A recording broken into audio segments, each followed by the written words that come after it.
وبما أني قادري أقول أدرك عبدك جيلاني أدرك عبدك جيلاني.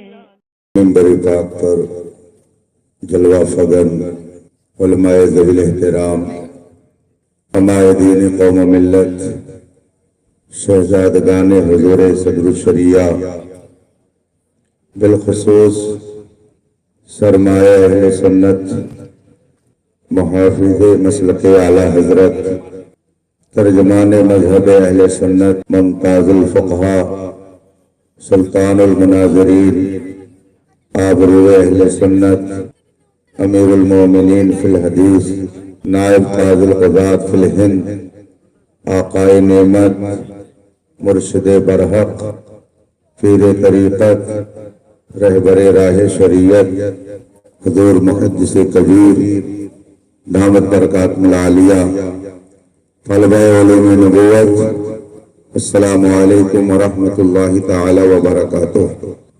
نحمده ونصلي ونسلم على حبيبه الكريم اما بعد فاعوذ بالله من الشيطان الرجيم بسم الله الرحمن الرحيم ومن يؤت الحكمة فقد أوتي خيرا كثيرا صدق الله العظيم وصدق رسوله النبي الأمين الكريم ونحن على ذلك لمن الشاهدين والشاكرين والحمد للہ رب العالمین.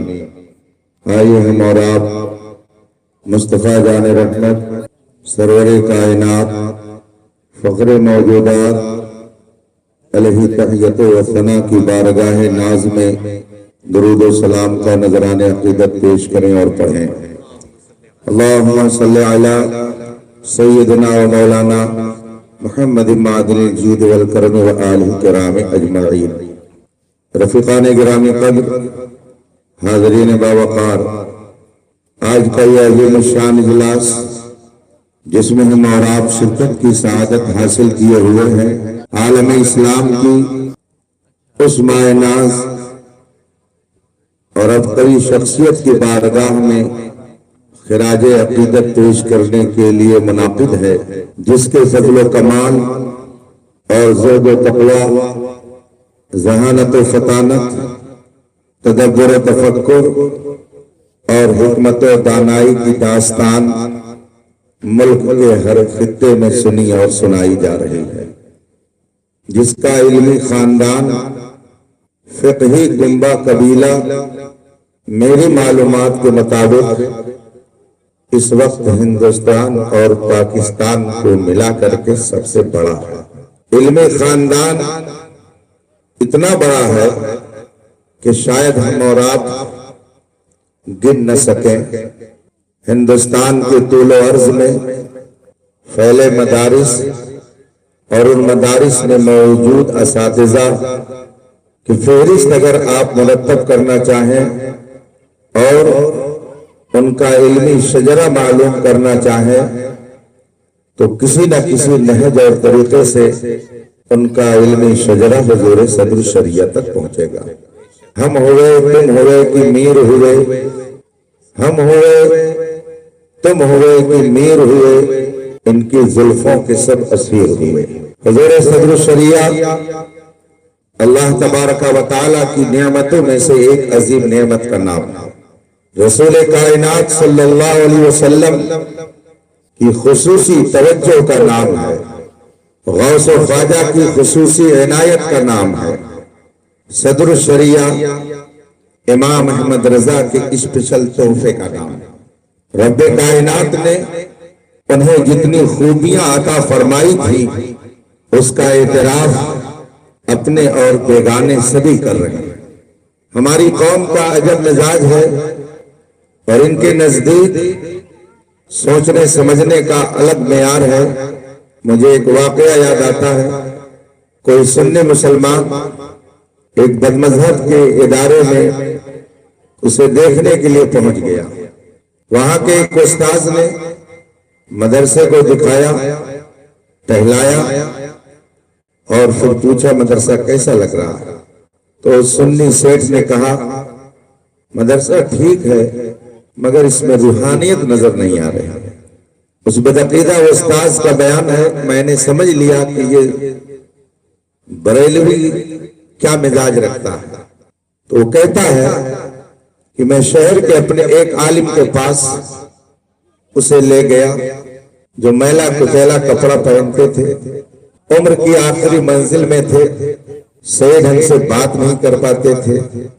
میں نے سوچا اسے اس کے پاس لے جانا چاہیے، وہاں لے کر کے پہنچا، اور پھر جب وہاں سے باہر آیا سیٹ سے پوچھتا ہے کیسی شخصیت لگی، تو کہا ہاں یہاں روحانیت ملی۔ اس نے ایک نقشہ کھینچا ہے سنیوں کے مزاج کا کہ ان کے یہاں روحانیت کا ایک الگ ہی تصور ہے۔ 10 انگلی، 10 میں انگوٹھیاں ہوں، لمبے لمبے بال ہوں، ہزارہ تسبیح گلے میں ہو، نماز سے کوسوں دور ہو، بیٹھ کر کے گانجا اور بھانگ پیتا ہو، یہ مرد قلندر ہے، یہ پہنچا ہوا ہے، یہ اللہ والا ہے، یہ ولی ہے۔ آج کچھ جاہلوں نے یہ معیار بنا دیا۔ کچھ لوگوں نے سیاسی مقصد کے تحت تصوف کا حلیہ بھی بدلنے کی کوشش کی، اور آج تصوف ایک الگ جامع میں دوسروں کے سامنے پیش کیا جا رہا ہے۔ لوگوں کو سمجھانے کی کوشش کی جا رہی ہے ہم صوفی ہیں، ہم کسی کو کچھ نہیں کہتے۔ صلح کلیت کا زہر تصوف کے نام پر اس طرح بھی قوم میں پھیلانے کی کوشش کی جا رہی ہے۔ رافضیت محبت کے نام پر گھس رہی ہے، دیکھتے ہی دیکھتے نہ جانے کتنی آبادیاں اس وقت رافضیت کی گود میں چلی گئی۔ محبت کے نام پر رافضیت پھیلی، تصوف کے نام پر صلح کلیت پھیلی، اور یہ بدعقیدوں کے درمیان نہیں، سنی صحیح عقیدہ لوگوں کے درمیان، کیونکہ سوچنے کا معیار بدل گیا، جانچنے کا معیار بدل گیا۔ اگر گھوسی کے لوگوں سے بھی کہا جائے کہ آپ کے شہر میں اللہ کا ایک ولی رہتا ہے، تو کہتے وہ تو مولانا ہیں، مولوی صاحب کہیں ولی ہوتے ہیں۔ بہت سے لوگ اعلیٰ حضرت کے بارے میں کہتے ہیں وہ تو ایک مولانا تھے، کوئی ولی تھوڑی تھے۔ جہالت کا معیار ہمارے ہاں ایسا بلند ہو گیا کہ جو مولانا ہوگا وہ ولی نہیں ہوگا، ولی کوئی دوسری قوم ہوگی۔ لیکن شاید انہیں نہیں معلوم، شاید انہیں پتا نہیں کہ حقیقت میں جو عالم ربانی ہوتا ہے وہی اللہ کا ولی ہوتا ہے۔ اگر صدر الشریعہ نہیں ولی ہے تو بتائیے کون ولی ہوگا؟ اعلیٰ حضرت اگر ولی نہیں تو کون ولی ہوگا؟ حضور مجدد الف ثانی قدس سرہ ربانی ارشاد فرماتے ہیں جو اپنے وقت کا مجدد ہوتا ہے وہ اپنے دور کے تمام ولیوں کا سردار ہوتا ہے۔ اعلیٰ حضرت اپنے دور کے مجدد، اور صرف مجدد ہی نہیں بلکہ مجدد اعظم۔ تو مجھے اس بات میں اور اس کے اظہار میں کوئی جھجک نہیں کہ بلا شبہ امام احمد رضا اپنے زمانے کے صرف ولی ہی نہیں تھے بلکہ سردار اولیاء تھے۔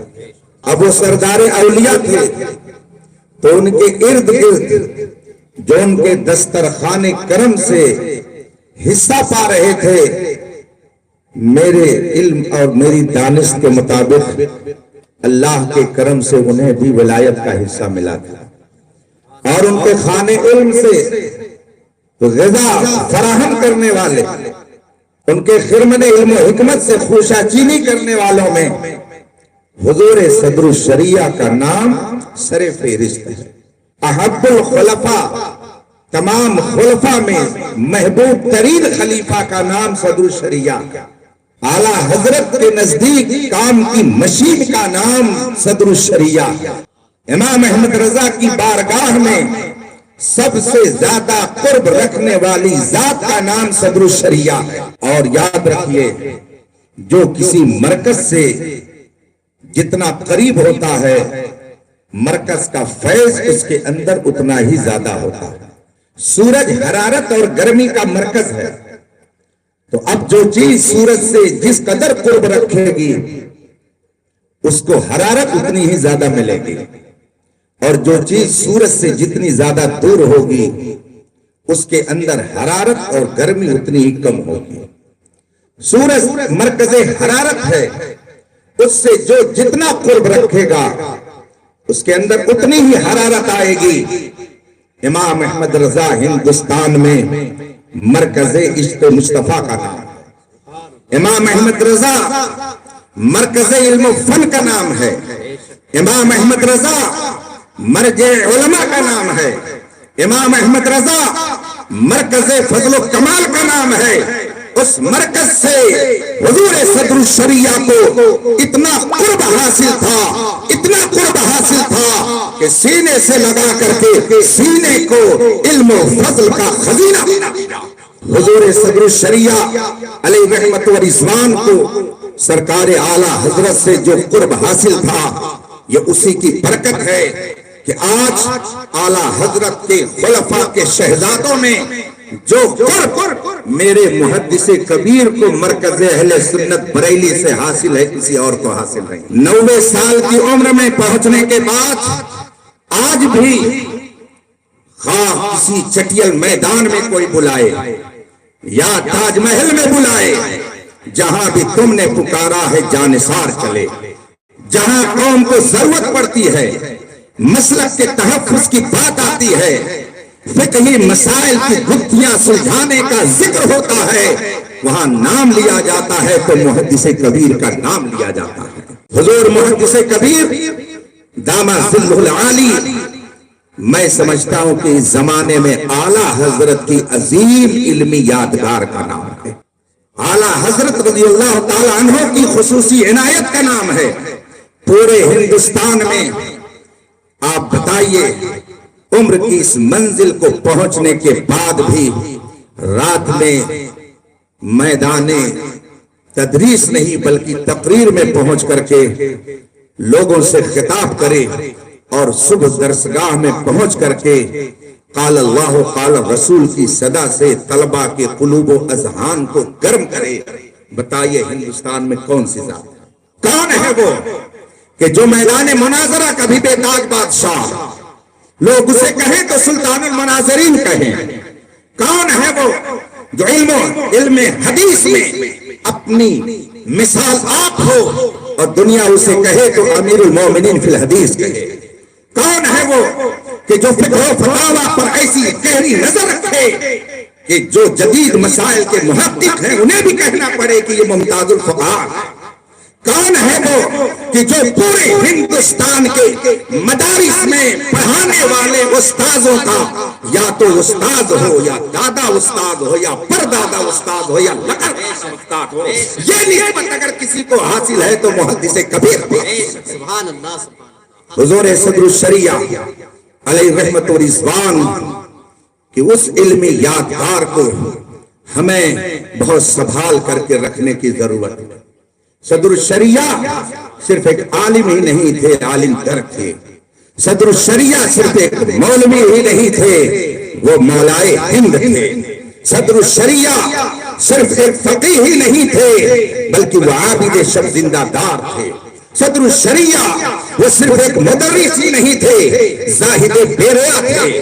صدر الشریعہ ایک صرف استاد ہی نہیں تھے بلکہ وہ ایک عظیم مربی تھے اور رسول پاک کی سنت طیبہ کی چلتی پھرتی تصویر تھے۔ حضور حافظ ملت علیہ رحمت و رضوان جن کے بارے میں آپ سب لوگ یہ جانتے ہیں کہ کبھی وہ خلاف واقعہ نہ کسی کی تعریف کرتے تھے، نہ تملق و چاپلوسی سے کام لیتے تھے۔ سچے علماء کی یہی پہچان ہے، سچے علماء کی یہی شان ہے۔ آپ باہر شریعت میں علم کا باب اگر پڑھیں گے تو علماء اس میں بہت کچھ پائیں گے۔ حضور صدر الشریعہ علیہ رحمت و رضوان نے نصیحت کے طور پر بہار شریعت میں ایک جگہ لکھا ہے، تحریر فرماتے ہیں کہ جس چیز کی بنیاد پر دنیا داروں کے نزدیک علماء کی قدر و قیمت گھٹ جاتی ہے، اس کے بارے میں صدر الشریعہ فرماتے ہیں وہ چیز کیا ہے کہ دنیا داروں کے نزدیک علماء کی قدر گھٹتی ہے۔ تحریر فرماتے ہیں کہ جب دنیا داروں کو مالداروں کو، سیٹھوں کو یہ پتہ چل جائے کہ اس مولانا کو میری دولت کی ضرورت ہے، یہ میری جیب دیکھ رہا ہے، جب اس کو یہ احساس ہوا، جب اس پیسے والے نے یہ محسوس کر لیا آپ کے بارے میں، تو اسی وقت سے آپ کی قدر و منزلت اس کے دل سے ختم ہو جائے گی۔ صدر الشریعہ رحمۃ اللہ تعالی علیہ کہ اس جملے کو آپ سامنے رکھیں اور پھر حضور حافظ ملت کی زندگی کو دیکھیں، چاہے امیر ہو، چاہے کبیر ہو، چاہے فقیر ہو، چاہے استاد ہو، چاہے شاگرد ہو، حضور حافظ ملت کا اپنا ایک معیار ہوتا تھا، اپنی گفتگو کا ایک انداز ہوتا تھا۔ وہ کسی کے بارے میں بھیجا الفاظ کہہ کر کے اپنی گردن پہ کوئی فندہ نہیں ڈالتے تھے۔ ارشاد فرماتے ہیں کہ میں نے صدر الشریعہ کی بارگاہ میں 10 سال کا زمانہ گزارا ہے، اور اس 10 سال کی مدت میں میں نے ان کو کبھی خلاف سنت کام کرتے ہوئے نہیں دیکھا، پایا تو انہیں متبع سنت پایا ہے۔ حضور حافظ ملت کے اسی ایک جملے نے ثابت کر دیا کہ صدر الشریعہ صرف ایک استاد، ایک مولوی، ایک مصنف کا نام نہیں ہے، عارف باللہ، قطب ربانی، رب کائنات کے ایک محبوب بندے۔ سبحان اللہ، سبحان اللہ۔ حضور صدر الشریعہ علیہ رحمت و رضوان بے شمار فضائل و کمالات کے جامع ہیں۔ ان کی داستان فضل حکمت کو انشاءاللہ صبح قیامت تک ہماری آنے والی نسلیں سنتی رہیں گی اور سناتی رہیں گی۔ ان کی عظیم یادگاریں یہ سب موجود ہیں۔ حضور محدث کبیر حضرت علامہ مولانا بہاء المصطفیٰ صاحب قبلہ، حضرت علامہ مولانا فداء المصطفیٰ صاحب قبلہ، پھر ان کی نسلیں، یہ باغ و بہار اور پھر گھوسی کو یہ شرف جو ملا ہے، یہ سب حضور صدر الشریعہ علیہ رحمت و رضوان کی نگاہ کرم کا نتیجہ ہے۔ ہمارے یہاں عجب معیار ہو گیا۔ حضور فقیہ ملت مفتی جلال الدین احمد امجدی علیہ رحمت و رضوان نے ایک موقع پر فرمایا، مولانا یہ ذرا کتاب دیکھیے۔ مرنے کے بعد یہ نثر میں ان کا قصیدہ لکھا جا رہا ہے۔ جب وہ باحیات تھے تو یہ لکھنے والے ان کے ساتھ ایسی بدسلوکی کرتے تھے کہ میں کہہ نہیں سکتا، اور جب وہ دنیا سے چلے گئے تو یہ نثر میں ان کی قصیدہ نگاری کی جا رہی ہے۔ یہ فریب ہے۔ ہمارے یہاں عجب حال ہے، جب تک عالم دین باحیات ہوتا ہے، اس ظاہری دنیا میں ہوتا ہے، تو لوگ اس کے ہنر نہیں دیکھتے، اس کے عیب کو دیکھتے کی کوشش کرتے ہیں، اس پر الزام تراشی کرتے ہیں، اور جب وہ دنیا سے چلا جاتا ہے تو کہتے ہیں بڑا قابل تھا، ہندوستان میں اس کی کوئی مثال نہیں تھی، وہ عارف باللہ تھا، اس کے فضائل و کمالات کے دفتر تیار کیے جاتے ہیں۔ آج سے 20 سال پہلے کی بات ہے، میں حضور شارح بخاری مفتی شریف الحق امجدی علیہ رحمت و رضوان کے جنازے کی نماز میں شرکت کی سعادت حاصل کرنے کے لیے یہاں حاضر تھا۔ میدان میں نماز جنازہ ہونی تھی، سخت گرمی کا موسم تھا، ایک دیوار کی سائے میں جا کر میں کھڑا ہو گیا۔ یہاں کے دو چند لوگ آپس میں گفتگو کر رہے تھے، تو ایک یہاں کی مادری زبان تو میں صحیح ڈھنگ سے بول نہیں سکتا یہاں کی زبان، لیکن ایک دوسرے سے کہہ رہا ہے لگتا ہے مولوی صاحب بڑے مشہور مولوی صاحب رہے ہیں، تو دوسرا کہتا ہے کیوں؟ کہا بڑی بھیڑ جنازہ میں دکھائی دیتی ہے۔ اب بھیڑ دیکھ کر کے ان کو سمجھ میں آ رہا ہے کہ یہ بہت بڑے مولوی صاحب تھے۔ قدر کرو ان علماء ربانیین کی جن کی بدولت آپ کے ایمان کی حفاظت ہو رہی ہے۔ یہ وہ علماء ربانیین ہیں کہ اگر یہ نہیں رہیں گے تو اتنے فتنوں میں مبتلا ہو جاؤ گے کہ تصور نہیں کر سکتے ہو۔ انہی علماء ربانیین کی بدولت آج دین کی بہار قائم ہے، منبر و محراب سے قال اللہ قال رسول کی صدا آ رہی ہے۔ یہ نہیں رہیں گے تو ہلاکت و بربادی کا وقت دیکھنا پڑے گا۔ آپ اس کو محسوس کریں۔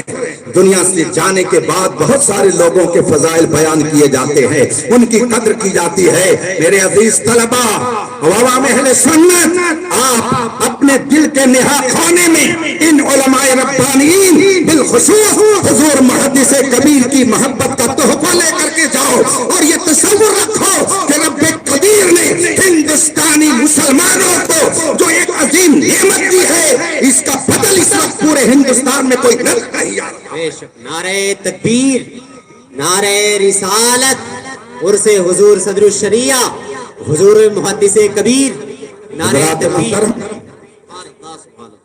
حدیث پاک میں فرمایا گیا ہے، میری گفتگو لمبی ہو گئی، میں معذرت چاہتا ہوں، یہ علماء کا جمگھٹا، یہاں تو بات کرتے ہوئے بھی آدمی کی زبان تھر تھر آتی ہے۔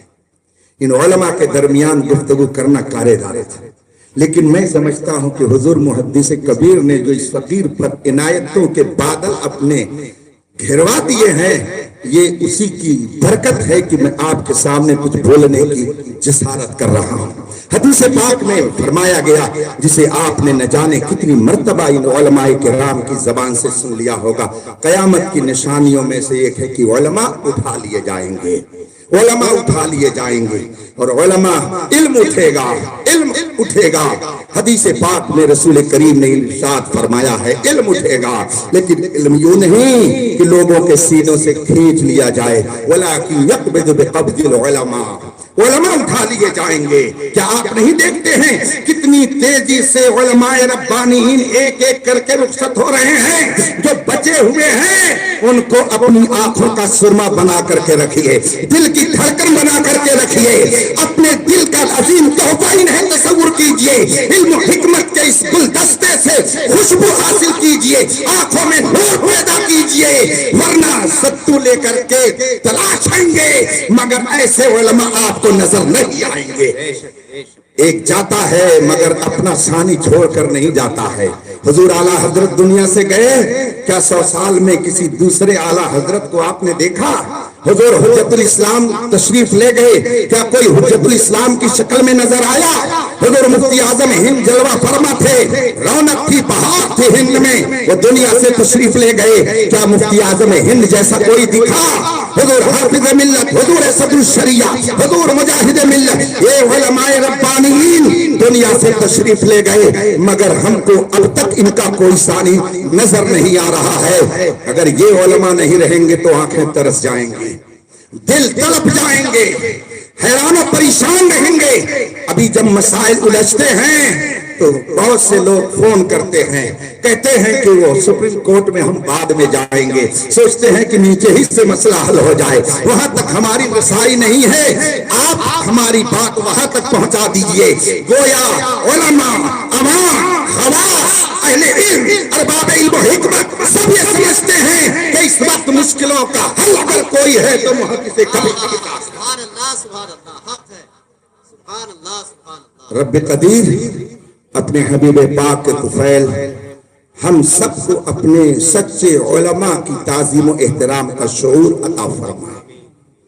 ابھی کتنی تیزی سے ہمارے علماء تشریف لے گئے، لاک ڈاؤن، کورونا میں سینکڑوں کی تعداد میں علماء رخصت ہو گئے۔ ان کی فہرست اگر سنائی جائے تو ایک لمبا وقت اس کے لیے چاہیے۔ ابھی 2 ہفتہ قبل مسلک اعلیٰ حضرت کا بے باک ترجمان، ناشر مذہب اہل سنت، بریلی شریف کا ایک وفادار سپاہی، حضرت علامہ مولانا مفتی نظام الدین نوری صاحب، استاد دارالعلوم فیض الرسول براؤں شریف کا جو حادثہ ہوا، میں اس علاقے میں گیا، بعد میں تقریر کرنے کے سلسلے میں اور نماز جنازہ میں بھی میں نے شرکت کی۔ وہاں لوگ کہنے لگے، حضرت کیا بتائیں، ہمارے اس پورے مہاراج گنج ضلع میں ان جیسی خوبیوں والا کوئی دوسرا نظر نہیں آتا ہے۔ کل تک لوگ کیڑے نکالنے کی کوشش کر رہے تھے، اور آج جب وہ دنیا سے چلے گئے تو اپنے زمانے میں اپنے ضلع میں بے مثال ہو گئے۔ یہ ہمارا معیار ہے، یہ ہمارے سوچنے کا انداز ہے۔ جاہل اگر ایسا سوچے تو تھوڑی دیر کے لیے ہم بھی سوچ سکتے ہیں، مگر اہل علم بھی اسی جگہ پر چل رہے ہیں۔ یہ بڑے افسوس کی بات ہے، اس لیے وقت ہے، وقت کو غنیمت سمجھیے اور ان سچے علماء کے فیض و برکات لینے کے لیے ہمیشہ تیار رہیے، اور ان کی بارگاہ میں عقیدتوں کے نذرانے پیش کر کے اپنی وفاداری کا ثبوت دیتے رہیے۔ جو لوگ اسلاف کی بارگاہ میں زبان تان دراز کرتے ہیں ان کے بارے میں شاعر نے بہت پہلے کہا ہے، چوں خدا خواہد کہ پردہ کس درد مینش اندر تانے پاکا کند۔ جب اللہ کسی کو ذلیل کرنا چاہتا ہے تو نیکوں کے بارے میں اس کی زبان کو کھلوا دیتا ہے۔ وہ ان علماء ربانیین کی شان میں زبان درازی کرتے ہیں، نتیجہ ہوتا ہے کہ ذلیل و رسوا ہو جاتے ہیں۔ دیکھ لیجئے بہت سارے جبہ کبہ والے اعلیٰ حضرت کی شان میں گستاخی کرنے لگے، نتیجہ یہ ہوا کہ آسمان کی بلندی سے اٹھا کر کے ذلت کے گڈھے میں پھینک دیے گئے، بلکہ اپنے شہر میں کوڑے دان میں نہیں نابدان میں ان کو لٹا لٹا کر کے لوگوں نے ان کا دماغ صحیح کیا۔ اسی ہندوستان میں یہ تاریخ ملتی ہے، اس لیے اپنے ان اکابر کی شان میں گستاخ ہونے کے بجائے ان کے مطلب رہیے، انشاءاللہ یہاں بھی فیض ملے گا اور وہاں بھی فیض ملے گا۔ وآخر دعوانا ان الحمدللہ رب العالمین۔ السلام علیکم۔